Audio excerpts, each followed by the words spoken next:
Relief to mind. Yeah. Okay. Good. Okay. Good evening.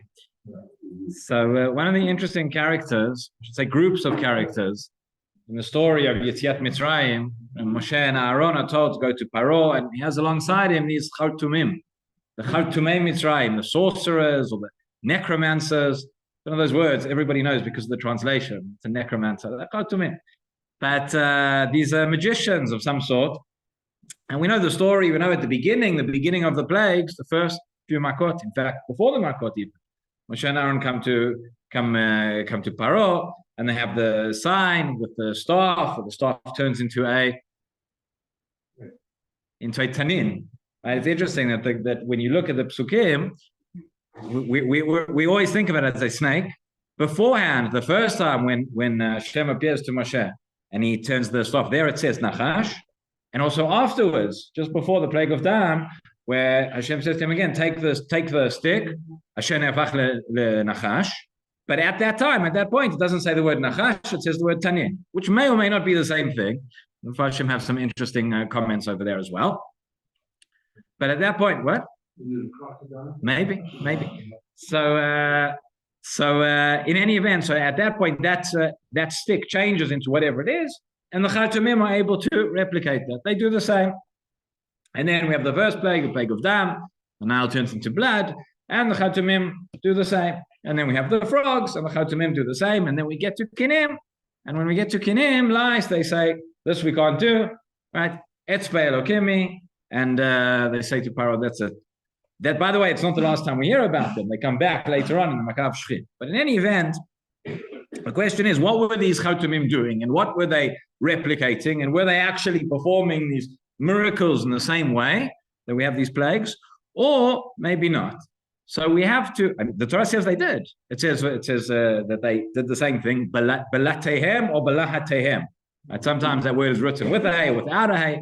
The Gemara says refers to either some sort of witchcraft or some sort of shedim, whatever it is.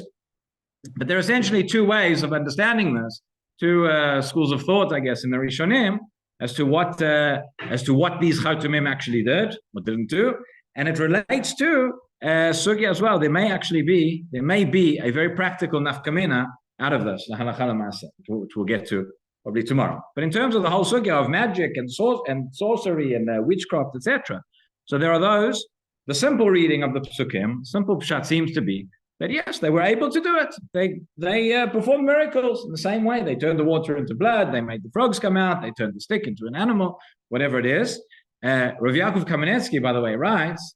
He says, how can it be? We don't see this in our days, that people have these abilities. So he says, because the world is in a state of spiritual equilibrium, essentially. And he says, at a time when you had such great revelations and such open miracles on the side of Kedusha, so on the side of Tumah as well, there was such a power they were able to replicate in such a way so that people have free choice. Nowadays, we don't see such open miracles of that description. So the forces of evil don't have that power in that way as well. That's how he wants to understand the Rambam, and that's in the Emet Yaakov. But in any event, so there are those like the Ramban, like the Rashba, like those Rishonim, I guess, that are more mystically inclined, we might say, who say yes, absolutely, they were able to replicate it. They had this power of the Kshafim. Later on, when the Torah tells us we have explicit commands not to perform witchcraft, not to perform sorcery, fortune telling, all these things. So these Rishonim say these things exist, they're real, there is such a force in the world, but you're not allowed to be involved in it. And what the Chartumim did, they replicated exactly. That is one way of looking at it. There's another way of looking at it, which I'm sure you all know, which is the Rambam. And there are others as well. Malbim goes in a similar way later on. But the Rambam says, absolutely not. He says these things don't exist. It's impossible. How does he explain the Chartumim? We'll get to in a second, because the Rambam obviously didn't write a Peirush on the Chumash as such. But this is what he says in terms of just in general, this idea of magic and kshafim, etc. Very, very strong language. He says it in a number of places, also in the Moreh, also in the Mishneh Torah. And yeah, at the end of in Hilchot Avodah Zarah, Hilchot Avodah Zarah and Chukot HaGoyim, end of chapter 11. This is what the Rambam says about this. He says, Dvarim ha'elu, after listing all the prohibitions and the fact that you can't be involved in witchcraft and sorcery, etc. He says all these things, kulam divrei sheker v'chazab. It's all made up. It's all lies. It's all fraud. V'hem shehitu b'hen of avodah zarah kadmonim logei haratzot kadei shinu achalehem. This is going back. These idolaters, they made these things up so people would follow them. Ein ra'oi liYisrael shem chachamim mechukamim limashech b'havalim elu.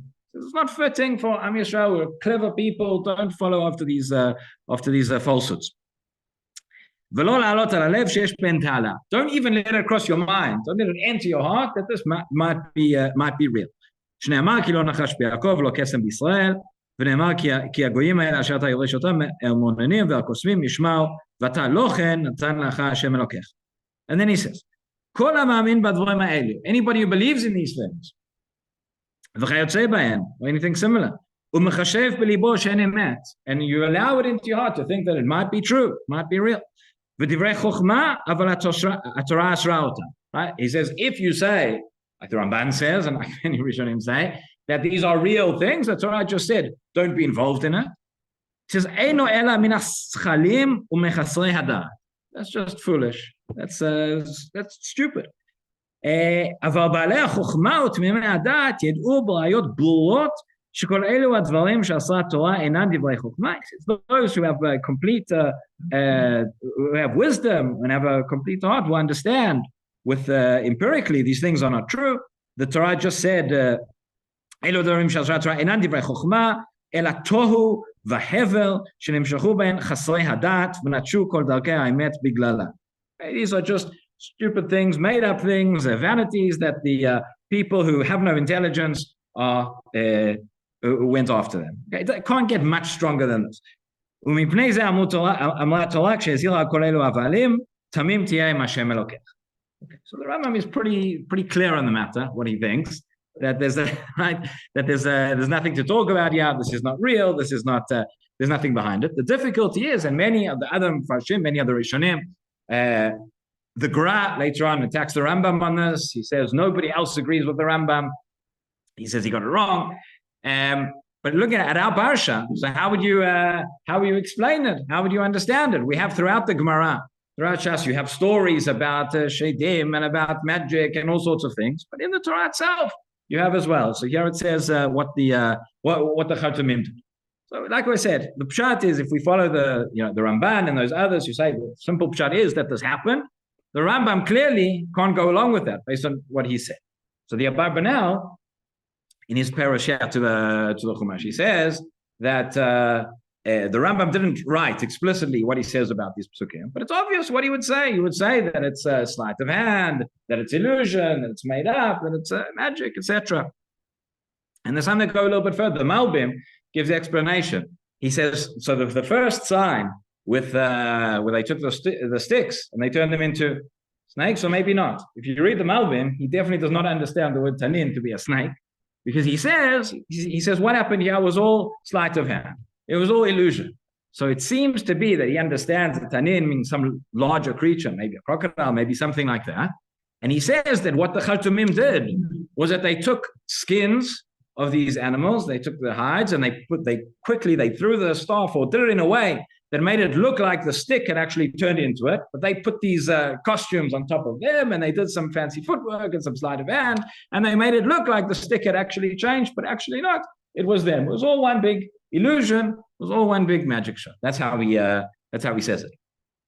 The next plague of Dam, which, by the way, anybody who has a little bit of, if you've ever been to a magic show, seen somebody who knows a little bit of sleight of hand to take a cup of water and turn it into blood, that's not particularly difficult for somebody who knows who knows how to do these things.